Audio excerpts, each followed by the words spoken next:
Picture it. You're standing at a crossroad, not because you lack direction, but because every path before you holds equal parts promise and peril. This is ambivalence. It's an emotional paradox where opposing feelings coexist, such as love and resentment, joy and sorrow, admiration and envy. It's far from being rare. It's a universal aspect of human experience, and it's often arising in our most meaningful relationships and pivotal decisions. The word ambivalence derives from the Latin roots ambi, meaning both, and valentia, strength. Coined in the early 20th century by Swiss psychiatrist Eugene Bleuler, it was initially used to describe conflicting feelings in mental health contexts, particularly in schizophrenia. However, its application quickly expanded, resonating with everyday push and pull that we all feel in all relationships, careers, and personal growth. So look, at its core, ambivalence is the simultaneous experience of opposing emotions. Consider the bittersweet pride that a parent feels when their child leaves for college. It's love and joy for their growth, yet sorrow for the distance and change. Or the inner conflict of staying loyal to a flawed mentor, feeling both gratitude and frustration. These aren't moments of indecision, but emotional duality.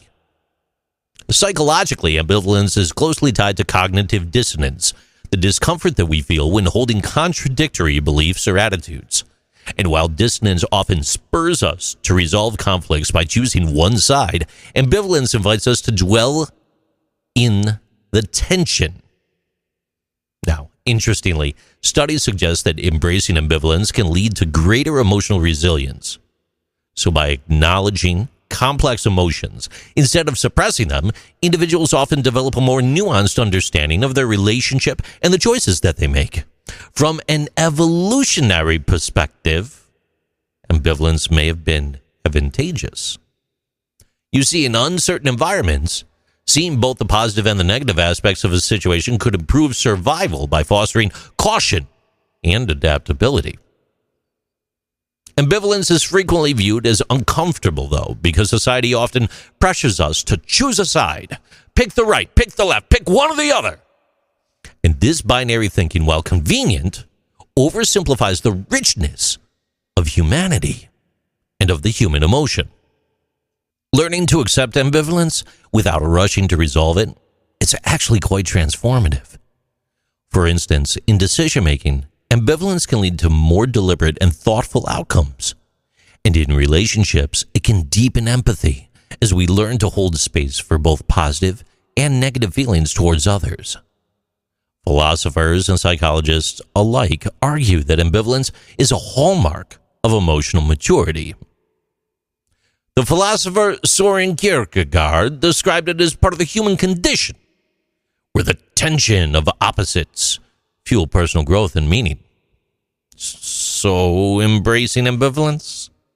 Yeah, it can actually reduce the emotional toll of internal conflict. Couples who acknowledge mixed feelings about their partners tend to report greater satisfaction in long-term relationships. So as they accept imperfections alongside strengths, they're in a better place.